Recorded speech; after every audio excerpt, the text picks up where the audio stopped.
On part au stand Talibé, où nous avons en direct M. Sekoumar Bari, directeur général de l'ARPT. Bonjour M. Bari. Bonjour Phil. Bienvenue sur nos antennes. Talibé Bari. Alors, monsieur le directeur général de l'ARPT, nous avons vu ce communiqué en date du 25 janvier, à travers lequel vous réclamez aux opérateurs postaux de téléphonie mobile, les promoteurs de radio et télévision, les fournisseurs d'accès à Internet et d'infrastructures de télécommunications, les détenteurs de PMR, talkie-walkie, qui ne sont pas en règle de leurs obligations administratives et financières, ou dans ce communiqué, vous les appelez à se mettre en règle. À défaut, passer la date du 15 février 2023 à 17h, vous serez dans l'obligation d'interrompre leurs activités. Oui, effectivement, nous avons fait partie de ce communiqué et c'est la date butoir et on espère que tous les acteurs concernés se mettront en règle avant cette date. Alors, pour être précis, monsieur le directeur général, de quoi il s'agit exactement en français facile? Expliquez-nous ce que vous attendez de ces opérateurs, ce que vous leur réclamez en termes terre à terre, avant, en tout cas au plus tard, le 15 février prochain. On leur réclame tout simplement leur obligation contractuelle. C'est-à-dire qu'aujourd'hui, chacun des opérateurs bénéficie d'un cahier de charge ou a des obligations vis-à-vis du régulateur. Oui. On a passé 9 mois l'année dernière en train de négocier avec les différents acteurs. Certains, j'avoue, se sont acquittés, se sont mis à jour, mais il y a un bon nombre qui ne sont pas encore à jour dans les paiements de leur redevance. Alors la redevance, c'est quoi? C'est ce qu'ils payent en contrepartie des ressources que nous mettons à leur disposition. Oui. Comme vous l'imaginez, ces opérateurs-là travaillent avec des ressources qui sont des ressources rares. C'est-à-dire que les fréquences que nous mettons à leur disposition, les ressources qu'ils utilisent. Aujourd'hui, l'État fait sa part, le consommateur fait sa part, les investisseurs font leur part. Il est du rôle du régulateur de se rassurer, de jouer un rôle d'équilibre, d'arbitrage de façon neutre, transparente et impartiale entre ces trois acteurs-là. Donc aujourd'hui, on se bat pour les consommateurs, on se bat pour que les administrés aussi soient dans leurs droits.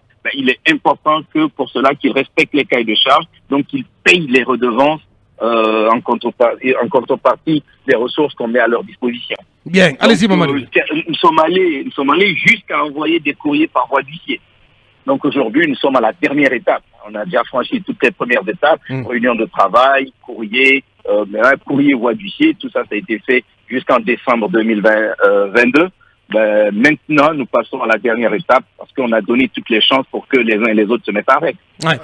Il y a le cas particulier de Celcom Guinée. Prends-toi, si tu peux, Mamadouri, Celcom, mais aussi de MTN.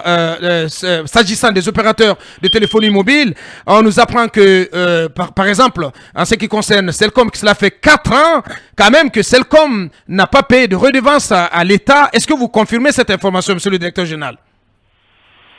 Alors, je confirme, mais comme j'ai dit à vos confrères d'une autre radio tout à l'heure, j'ai pas envie de faire de la stigmatisation sur un opérateur particulier. Comme vous avez vu le communiqué, il s'agit d'opérateurs téléphoniques, postaux, fournisseurs d'accès Internet, les utilisateurs de fréquences pour les talkies. Donc, on va pas pour le moment se concentrer sur un opérateur en particulier. La mesure, elle est globale et ça s'applique à plus d'un acteur. Bien dit. Mamadou.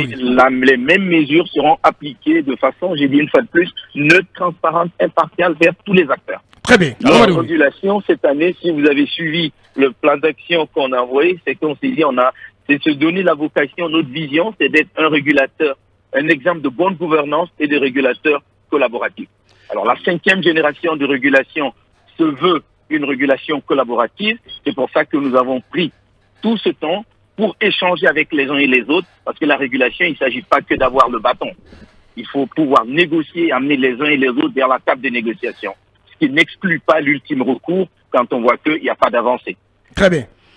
J'ai envie de savoir en termes d'enveloppe, à combien s'élèverait le paquet global de ces impayés, quel que soit le secteur. Mais je suis un peu curieux par exemple, de savoir notre secteur de médias, combien est-ce que ces médias vous doivent au total. C'est mon premier niveau de question. Deuxième niveau de question, vous avez parlé de régulation collaborative, mais est-ce que cette régulation collaborative tient compte un peu du contexte de mobilisation de ces recettes, étant donné que j'ai envie de dire, les activités sont en berne.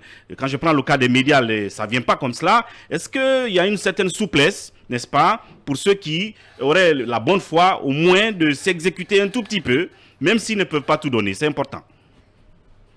Bien. Oui, certains ont commencé bien avant, c'est-à-dire depuis l'année dernière. Quand on a commencé les échanges, il y en a qui, de façon volontaire, sont venus et ont commencé à régulariser, parce que certaines de ces régularisations, pour vous informer, ne datent pas que de cette année. La plupart de ces régularisations dont on parle des années d'arriérés.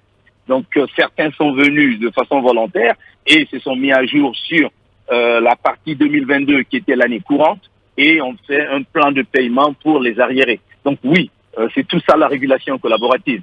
Bien, donc il est permis d'avoir des échéances. Maintenant, le montant global. Est-ce que vous avez une idée de ce que, en termes d'impayés? J'ai dit à vos confrères tout à l'heure que j'aimerais qu'un jour qu'on appelle le régulateur et que le débat se situe plus principalement sur l'aspect technique, sur le côté pure régulation. Le côté pécunier n'est pas le plus important au niveau du travail de la régulation, bien que nous collectons des redevances, mais la majorité de ces redevances-là est reversée au niveau du trésor public. Mais le réel travail du régulateur, nos missions, c'est apporter de la clarté, de la sanité dans le secteur. Oui, mais c'est important qu'on le sache, monsieur le directeur, permettez-moi, c'est important qu'on le sache pour avoir une idée de l'ampleur, du volume, n'est-ce pas, du manque à gagner, pour savoir est-ce que les acteurs sont de bonne foi ou non, parce qu'il y a un certain montant, si cela manque à l'appel, je veux dire, ça fait un effet sur les prévisions, n'est-ce pas, en termes d'impôts ou je ne sais quoi, mais on veut avoir une idée du volume d'argent qui n'est pas payé par tous ces acteurs-là. Alors, je vais déjà vous aider. Il ne s'agit pas d'impôts. Oui, là-dessus, c'est un lapsus. Il s'agit de redevances. Redevances, exactement. Une fois de plus, comme j'ai dit, je me suis promis une chose, c'est que j'aimerais arriver au jour où on peut échanger avec tout un chacun sur la régulation sans que l'aspect pécunier ne soit le plus important. Je ne vous donnerai pas de chiffres à ce point-là, parce que c'est le principe qui est important. Qu'il s'agisse de 1000 francs ou qu'il s'agisse d'1 million, le principe veut que quand on a un cahier de charge, on a des redevances, on doit s'acquitter de ces redevances. Il s'agit de ce principe-là. Il s'agit de ce principe de bon citoyen. Il s'agit de ce principe de respecter ses engagements. Oui, Akouma. On ne va pas s'étaler là-dessus. Bien, Akouma. Monsieur Barry, je voudrais juste m'informer auprès de vous, parce que je suis quelqu'un peut-être qui pense à tort que vous êtes un régulateur hybride, d'autant plus que je présume que vous faites du commercial pour l'État et vous faites de la régulation également. Aidez-moi à comprendre si je me trompais. Mais au-delà, ma petite question est de savoir si à la date butoir, il y a une entreprise qui ne réagit pas à votre injonction. Quelles seront, si vous voulez, les mesures coercitives que vous allez appliquer pour qu'on comprenne mieux? Bien. Merci. Alors, je réponds à votre question en deux temps. La première question, je vous corrige tout de suite. Nous ne sommes ni hybrides, ni une société commerciale pour l'État. L'autorité de régulation est une autorité administrative indépendante. Nous ne sommes pas une société commerciale. Donc, on a une vocation avec des missions où nous avons obligation d'être neutre, impartial, transparent vis-à-vis de tous les acteurs du secteur, que ce soit des acteurs étatiques ou des acteurs privés. Et c'est pour ça que l'autorité de régulation, c'est sa mission, mais vraiment de façon neutre, transparente. Et nous n'avons aucune injection vis-à-vis de l'État. Nous avons la main libre de faire notre travail de façon transparente dans l'intérêt des populations. Alors, qu'est-ce que vous allez décider à l'encontre des opérateurs qui ne s'acquitteront pas au plus tard le 15 février prochain?